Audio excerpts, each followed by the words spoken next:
Ok, en esta sesión me gustaría abordar un tema que es importante dentro de la termodinámica y que es lo que llamamos un proceso politrópico. Ajá. Eh, a ver, vamos a empezar por el comienzo. Ajá. A un proceso politrópico es aquel proceso en el cual la capacidad calorífica la consideramos constante. Pero entonces, a ver, vamos a tener que regresar un poco más atrás y entender a qué nos referimos con capacidad calorífica para poder un poco acotar nuestros sistemas, ¿no? Entonces, la capacidad calorífica dentro de la ingeniería generalmente la escribimos con la letra C mayúscula o C minúscula, depende un poquito ahí su gusto, pero yo soy de la idea de que casi siempre todos los elementos dentro de termodinámica que usen mayúsculas es porque son propiedades eh, eh, extensivas, mientras que los que utilizan minúsculas son intensivas. Por eso la capacidad calorífica yo la pongo con mayúscula y el calor específico lo pongo con minúscula. La capacidad calorífica la definimos como la derivada del calor con respecto a la temperatura. Ajá. ¿Qué quiere decir esto? Es cuánta energía tengo que suministrarle a un sistema para que suba una unidad de temperatura. Ajá. O cuánta energía le tengo que robar a un sistema para que pierda una unidad de temperatura. Recordemos que utilizamos la letra delta cuando hablamos de calor porque el calor no es una función de estado. Entonces, sí depende cómo haces el proceso, va a ser cómo se va a dar este cambio. Si nosotros quisiéramos hablar de calor específico, dividiríamos esta capacidad calorífica entre la masa y ya tenemos el calor específico. Y el calor específico es cuánta energía le tienes que dar a una unidad de masa para que suba una unidad de temperatura. O cuánta energía le tienes que robar a una unidad de masa para que baje una unidad de temperatura, ¿no? Entonces, cuando estamos hablando de un proceso politrópico, hablamos de que esto es un valor constante. Ajá. Entonces, esta es la acotación de un proceso politrópico. Pero aquí ustedes pueden ser muy observadores y decir, a ver, por ejemplo, cuando tenemos un proceso isobárico, ¿no? Isobárico. Ok, cuando tenemos un proceso isobárico, ¿qué sucede? Bueno, generalmente en el proceso isobárico, ajá, al que acotamos como CP, nosotros decimos que suceden varias cosas. En un proceso isobárico la presión es constante, ajá, y habíamos planteado que la derivada ya no va a ser solo de calor, sino que se vuelve una derivada de entalpía. Ajá. Recuerden, le ponemos la mayúscula porque estamos hablando de una propiedad extensiva, con la minúscula sería una propiedad intensiva, ¿no? Entonces, por ejemplo, cuando hablamos de proceso isobárico, hablamos de la derivada de la entalpía, pero la entalpía es una función de estado. ¿Qué quiere decir eso? Que la entalpía solo intercambia, o solo cambia, solo nos importan su estado final y su estado inicial, no importa la forma en que se obtuvo esa entalpía, ese cambio. Entonces, en este caso, pues el CP, la capacidad calorífica, va a ser constante. Entonces, aquí sí podemos hablar de una capacidad calorífica constante. Luego, ustedes pensarían, bueno, ¿qué hay del proceso isocórico? A ver, en el isocórico, córico,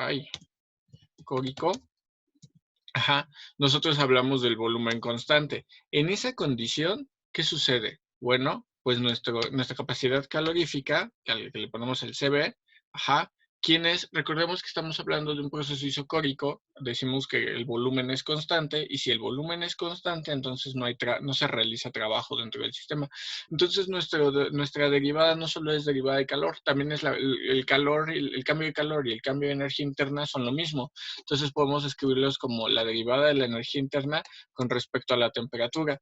Pero nuevamente, caemos en la misma condición. Un proceso isocórico pues estamos derivando la energía interna, y la energía interna es una función de estado. Entonces, como en calidad de función de estado, no importa cómo se hizo el proceso, solo importa que el valor final y el valor inicial, y con eso podemos obtener todo nuestro cambio. Entonces, para los procesos isocódicos, pues la capacidad calorífica también es constante. Entonces, lo que quiero decir aquí es que tanto para el proceso isocórico, el proceso adiabático, el proceso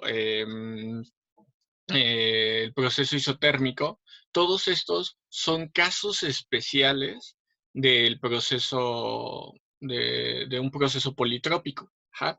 Entonces, cuando escuchamos así de un proceso politrópico, solo tenemos que recordar que nos están diciendo que la capacidad calorífica es constante. Generalmente el isocórico, el isobárico, el isotérmico y el adiabático son casos especiales del proceso politrópico. ¿Ja? Entonces, bueno, vamos a trabajar con estas ideas y comencemos por ver qué pasa con nuestra primera ley de la termodinámica. Lo que queremos establecer son las relaciones funcionales que va a haber entre la presión, el volumen y la temperatura, que son nuestras variables de estado, para un proceso politrópico. Ajá. Al final, ¿qué sabemos? Que si nosotros, por ejemplo, determinamos el comportamiento de un proceso politrópico para un gas ideal, pues debemos de caer a las ecuaciones que ya conocemos, ajá, con las que ya hemos trabajado. O sea, las ecuaciones normales para un proceso isobárico, por ejemplo, para el trabajo, se tienen que cumplir para un proceso politrópico. ¿Estamos de acuerdo? O mejor dicho, las ecuaciones de un proceso politrópico para un gas ideal se tienen que cumplir si se comporta de forma isobárica, o si se comporta de forma isocórica, o si se comporta de forma isotérmica. Ajá. Entonces, bueno, nosotros a nuestra ecuación citamos la primera ley de la termodinámica, ajá, que siempre la escribimos como el cambio de calor es igual al cambio de energía interna más el cambio por trabajo. Ajá, aquí también. ¿Sí? Entonces, bueno, esta es la primera ley de la termodinámica, pero vamos a hacer ciertos cambios. Bueno, si yo estoy hablando, ajá, de un proceso politrópico, pues yo sé que algo que se tiene que sostener, y lo que se sostiene es que la capacidad calorífica va a ser constante. Entonces, yo puedo reescribir esta ecuación. La voy a escribir abajo, ya la voy a escribir arriba. Vamos descendiendo. Yo puedo escribir esta ecuación despejando la capacidad calorífica, el calor de mi definición de capacidad calorífica. Ajá. Yo definí a la capacidad calorífica como el cambio del calor con respecto a la temperatura. Pues voy a definir el cambio del calor como la capacidad calorífica por el cambio de temperatura. Ajá. De la misma forma, yo definía la energía interna, bueno, yo definía la capacidad calorífica a volumen constante como el cambio de la energía interna con respecto a la temperatura. Bueno, pues entonces puedo definir el cambio de energía interna como la capacidad calorífica a volumen constante multiplicando al cambio de temperatura. Y bueno, lo que respecta al cambio de trabajo, nosotros sabemos que el cambio de trabajo siempre está definido como la presión por el cambio de volumen. ¿Estamos de acuerdo? Entonces, ¿qué podemos hacer ahí? Bueno, esta ecuación, lo primero que notamos es que es una ecuación diferencial. Ajá, tenemos nuestros operadores diferenciales, pero tenemos algunos términos ahí que se pueden agrupar. Yo observo que tanto mi capacidad calorífica a volumen constante como la capacidad calorífica general, ajá, ambas están multiplicando el diferencial de temperatura. Entonces puedo asociar términos, ¿sí? Y escribir una ecuación que diga que sería mi capacidad calorífica a volumen constante menos mi capacidad calorífica general por el diferencial de temperatura más la presión por el diferencial de volumen. Y esto debe ser igual con 0. Ahora, aquí como que ya la ecuación comienza a tener forma de que ya la podemos medio resolver. Nada más que hay un detalle. Las capacidades caloríficas son constantes. Esto yo ya lo puedo integrar sin ningún problema. El problema está acá, en la presión, porque yo no sé cómo cambia la presión cómo está cambiando la presión en general en el proceso que yo tengo. Ajá. Entonces vamos a hacer una acotación. Vamos a recordar que nosotros estamos trabajando con gases ideales. Entonces, si trabajamos con gases ideales, pues generalmente podemos utilizar la relación de PV igual a nRT, donde N es el número de moles y R es la constante de los gases ideales. Ahora, esta ecuación o esta expresión, pues trabaja bien de manera general, pero si nosotros introducimos quizás aquí la relación de Mayer dice que es el Cp menos el Cv. Esta resta me tiene que dar igual a N por R. Eso nos da la relación de Mayer. Entonces yo puedo reutilizarla y decir, bueno, puedo decir que la presión por el volumen debe de ser a la diferencia entre las capacidades caloríficas por la temperatura, para un gas ideal. Entonces, de aquí, pues yo podría despejar mi presión y dejarlo todo en términos de la temperatura y el volumen y me quedaría algo así. Y esta expresión la puedo sustituir acá. Entonces, podemos reescribir mi ecuación diferencial para la primera ley de la termodinámica. La puedo reescribir como la relación entre el Cv menos la capacidad calorífica general, por un diferencial por el cambio de temperatura, más la diferencia entre capacidades caloríficas. Recuerden, esa nos la da la relación de Mayer. Es muy fácil de demostrar.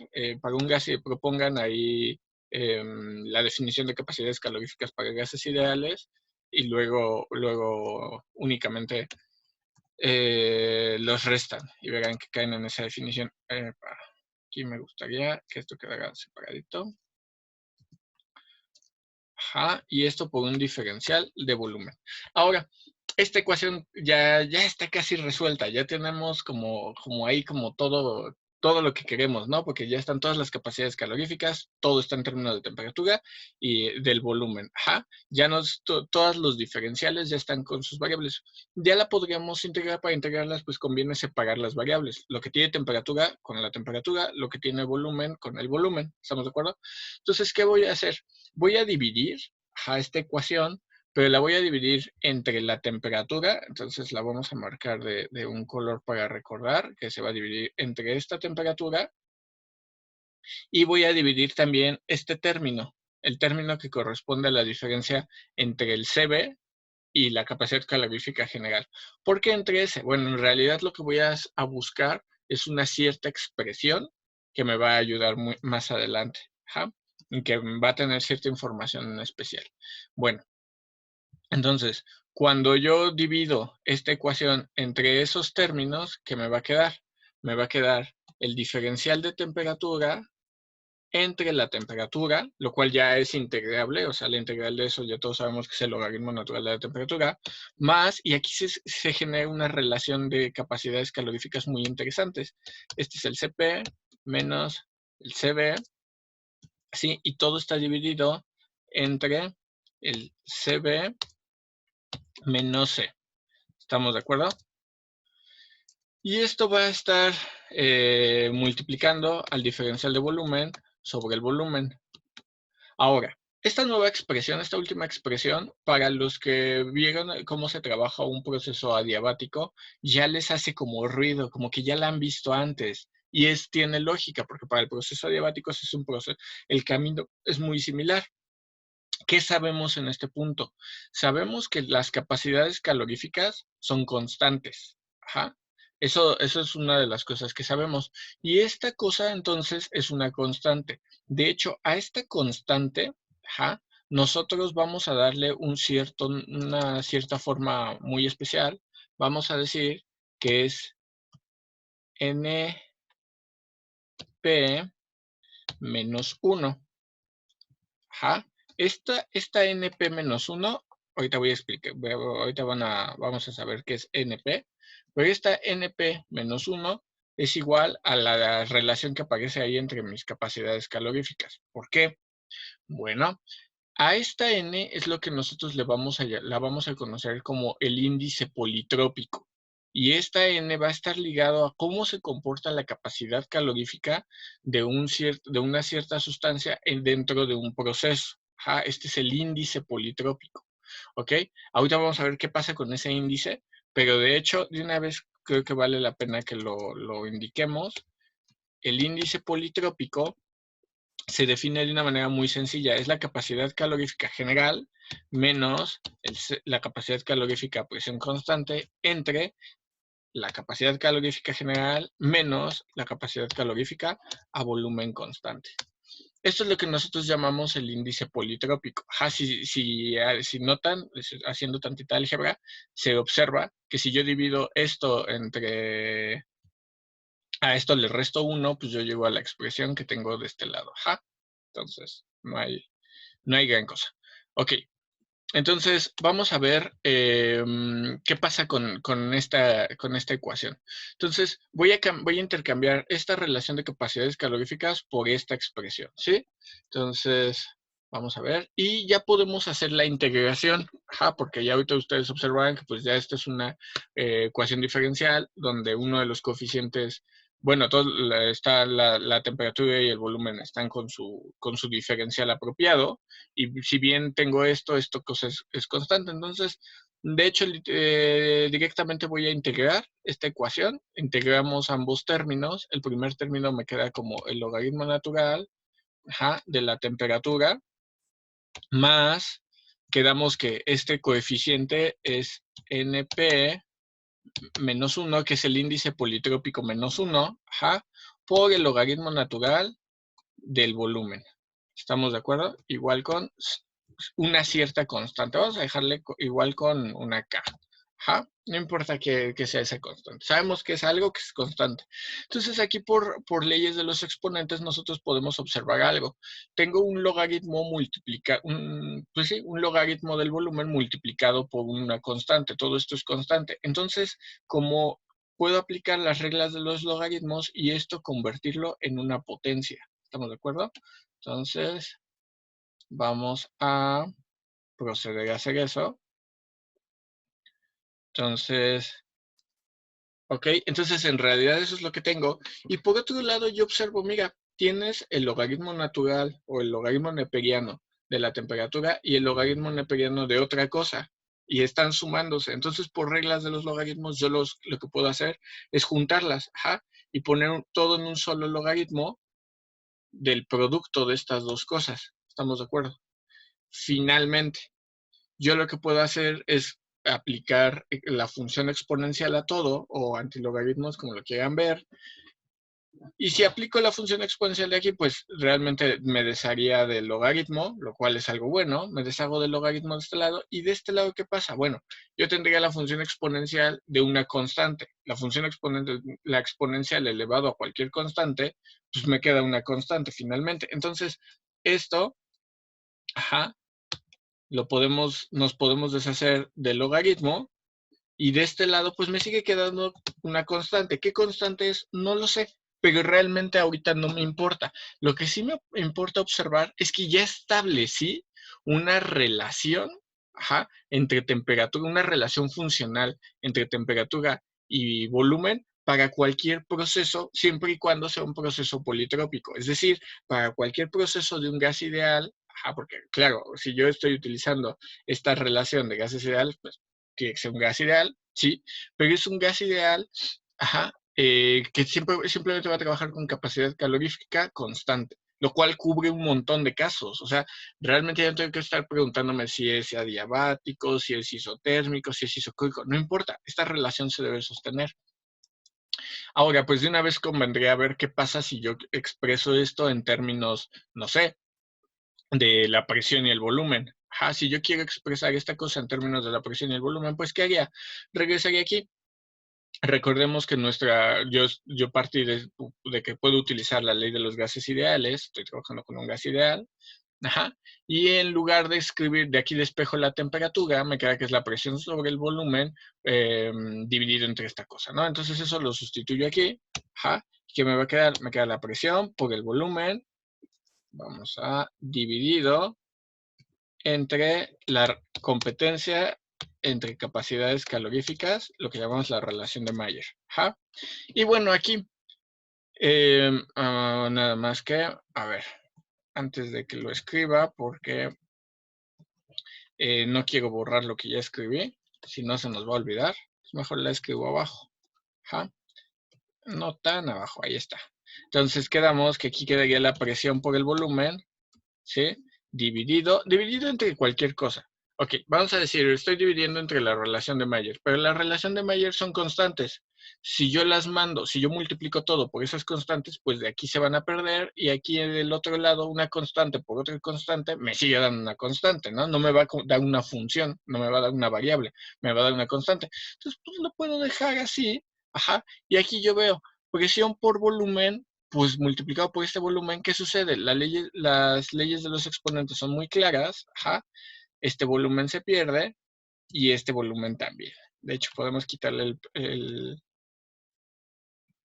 el paréntesis, ajá, me quedaría, y ya quedó, tengo una relación perfecta para cómo van a interactuar la presión y el volumen para un proceso politrópico, ajá. Entonces, ¿cuál sería la última que me faltaría? La que sucede cuando yo tengo establecer una relación entre presión y temperatura, ¿ok? Entonces, vamos a verla. Vamos a copiar, vamos a usar esta, ¿ok? Voy a utilizar esta. Entonces, a partir de esta, lo mismo, ¿qué voy a hacer? Me voy a deshacer del volumen. ¿Cómo me voy a deshacer del volumen? Pues aquí tengo la ley de los gases ideales. Realmente lo único que tengo que hacer es intercambiar la presión por el volumen. Entonces, de hecho, me la voy a copiar. Ajá. Entonces, voy a utilizar aquí, en lugar de tener volumen, pues hay unas que hay un cachito y ya va a estar así. Y todo esto, ajá, está elevado a la potencia del índice politrópico. ¿Estamos de acuerdo? O sea, el índice politrópico afecta a todo eso.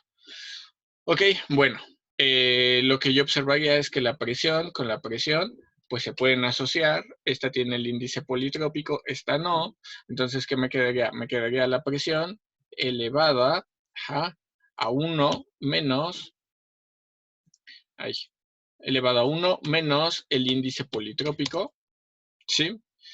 Entonces ya me puedes hacer esta presión. Las constantes de la relación de Mayer, de la competencia entre capacidades caloríficas, nuevamente son constantes. Si yo las paso del otro lado, o si yo multiplico, si yo divido todo entre esas cosas, pues son constantes, se van a perder finalmente. Entonces, estas no me van a afectar porque del otro lado estoy indicando que tengo una constante. ¿Cuál es el valor de esa constante? No lo sé, pero realmente no me está afectando mucho.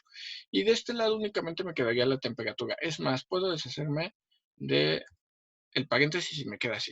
Y entonces ya tengo mis tres lazos funcionales o mis tres leyes funcionales entre presión, volumen y temperatura para un proceso politrópico. Ajá. Y como yo les decía, bueno, pero esto tiene que estar sujeto a los procesos anteriores que hemos visto, para el proceso adiabático, para el proceso isotérmico, para el proceso isocórico, para el proceso isobárico. Entonces, ¿qué sucede?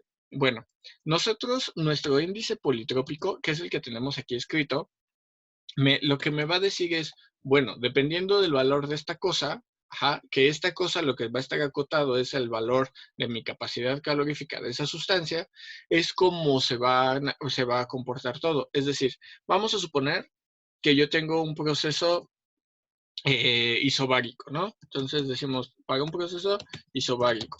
¿Qué va a pasar con estas ecuaciones? Bueno, nuestro índice politrópico, ¿cómo se va a escribir para un proceso isobárico? Bueno, para el proceso isobárico sabemos que nuestra capacidad calorífica es igual al Cp. ¿Estamos de acuerdo? Entonces arriba, ¿qué tendría? Tendría el Cp y abajo también tendría el Cp. Tendría esta relación. Abajo me queda justo la relación de Mayer, pero arriba, ¿qué me queda? Cp menos Cp. Esto se hace 0. ¿Estamos de acuerdo? Entonces, si el índice politrópico es 0, ¿qué sucede con estas ecuaciones?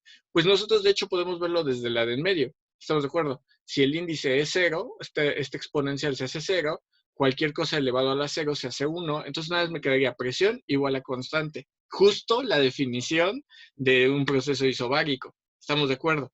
Incluso lo podría ver aquí abajo, ¿sí? Esto sería 0, me queda que la presión está elevado a la potencia 1 eso no me dice nada, pero que la temperatura esté elevada a la potencia cero la va a cancelar. ¿Y qué me queda? Que la presión es constante, lo que es la misma definición de un proceso isobárico. Finalmente, si esto es cero, me quedaría que la temperatura está dividiendo el volumen, la relación temperatura y volumen va a ser constante. Justo las tres definiciones para un proceso isobárico. ¿Ja? Bueno, dos, porque dos me indican que la presión es constante, lo cual ya sé, y la otra me indica que la temperatura y el volumen, la competencia entre temperatura y volumen es constante. ¿Qué pasaría si, por ejemplo, yo estoy hablando de un proceso isotérmico? Isotérmico. Bueno, este es un poquito tramposo. ¿Por qué? Porque el índice politrópico para un proceso isotérmico, recordemos que en un proceso isotérmico la capacidad calorífica se indetermina. ¿Por qué? Porque si yo tendría, pensemos un poquito, vamos a estirar un poco la definición de diferencial y vamos a pensar, bueno, ¿qué me indicaría que un proceso isotérmico? Pues que no hay cambios de temperatura. Entonces, este diferencial de temperatura tendría que valer cero. ¿Estamos de acuerdo? Entonces, estaría dividiendo algo entre cero. La cosa de dividir algo entre cero, pues me va a dar, no, está indeterminado. Pero si yo lo hago límite, ya sé, ustedes digan, bueno, pero es que es una derivada. Por definición, la derivada es el límite. Entonces, si esto tiende a cero y es un límite, pues la capacidad calorífica tendería a ser infinita. ¿Estamos de acuerdo? Entonces, yo estaría haciendo, propiamente no estaría haciendo esto. Lo que estaría haciendo realmente sería el límite, cuando mi capacidad calorífica, vamos a escribir eso, denme un segundito. Bueno, lo voy a escribir aquí ya directo. Lo que estaríamos realmente obteniendo, es el límite, ¿sí? Pero cuando nuestra capacidad calorífica C,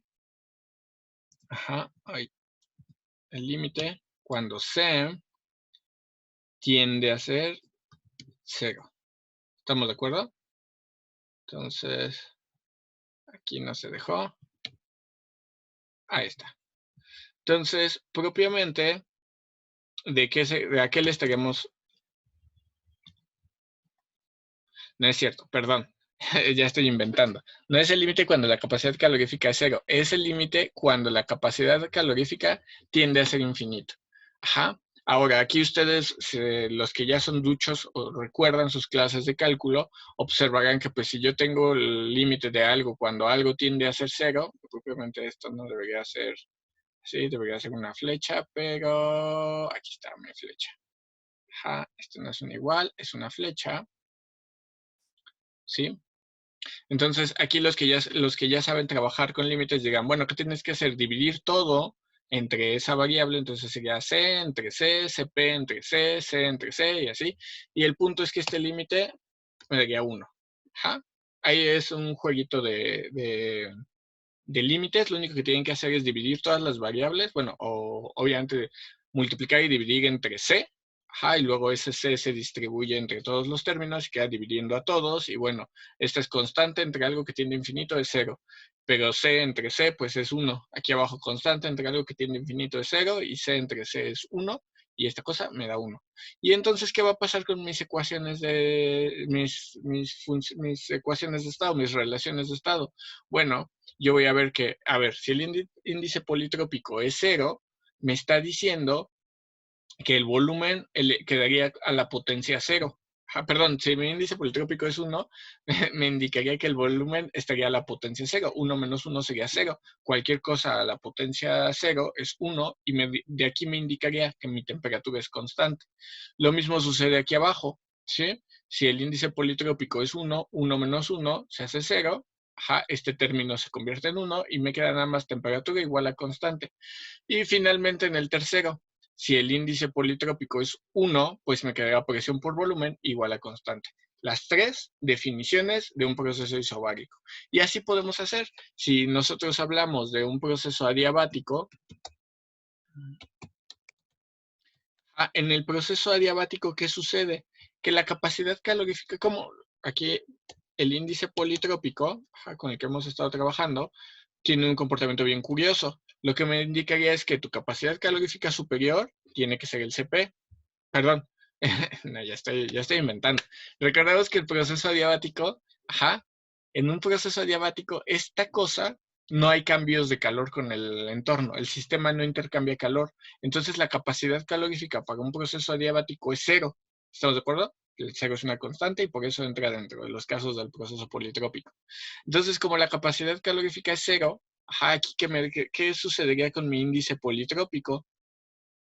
Mi índice politrópico, entonces me quedaría cero, pues me quedaría nada más arriba la capacidad calorífica a presión constante y abajo la capacidad calorífica a volumen constante, que esas dos nosotros ya las tenemos bien definidos en termodinámica como gamma, como el índice adiabático. ¿Estamos de acuerdo?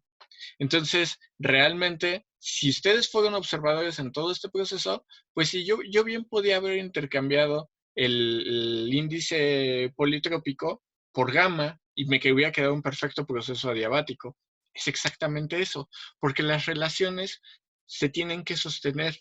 La única cosa es que en el proceso adiabático el índice politrópico toma el valor de nuestro índice adiabático. ¿Estamos de acuerdo? Mientras que en otros procesos pues va cambiando su valor. El último caso sería el proceso isocórico, que es el más latosito. Y ni siquiera es latosito, también está bastante sencillo. En nuestro proceso isocórico vamos a ver qué sucede. Bueno, en el proceso isocórico nosotros sabemos que nuestra capacidad calorífica, ¿quién va a ser? Pues nuestra capacidad calorífica va a ser el que llamamos CB, ¿estamos de acuerdo? Entonces aquí tendría el CBE y arriba que también tendría, arriba también tendría el CB. Entonces por la parte de abajo ustedes observan que esta cosa se hace cero. Entonces nuestro índice propiamente se indetermina en nuestro índice politrópico, pero para evitar esa indeterminación nosotros hacemos un límite cuando la capacidad calorífica tiende a ser el CB, y entonces esta cosa, pues no podemos decir que es igual a infinito, porque eso sería una mentira, ningún número puede ser igual a infinito, pero sí tiende a, entonces podemos decir, bueno, pues nuestro índice tiende a ser infinito. ¿Cómo se trabajaría con estas cosas? Bueno, lo que se hace en esos momentos, cuando tenemos una variable que tiende a infinito, entonces lo que tendríamos que hacer es, como está dentro de una potencia, tenemos dos opciones. Aquí es un truco de cálculo o de algebrita. Tenemos dos opciones. Dividir, meter un logaritmo y bajar ese exponente y trabajar con el exponente, o trabajarlo con potencias. Lo que voy a hacer es elevar todo a la 1 o al mismo índice adiabático, arriba y abajo. ¿Estamos de acuerdo? ¿Qué va a pasar? Entonces, aquí estaría dividiendo, por ejemplo, voy a meter la raíz de los dos lados, o sea, esta cosa, yo le meto la raíz, pero de la raíz del índice adiabático. Si yo saco la raíz del índice adiabático de una constante, pues sigue siendo constante, eso no me importa. Pero la raíz del índice adiabático aquí, ¿qué va a pasar? Pues en exponentes va a ser como si estuviera dividiendo entre el índice adiabático. El 1 entre algo que tiende a infinito, pues se hace 0. Pero el índice adiabático entre algo que tiende a infinito se hace 1. ¿Estamos de acuerdo? Entonces el volumen se queda, pero la temperatura me quedaría elevado a la potencia 1 sobre el índice adiabático. El índice adiabático tiende a infinito, pues se hace 0.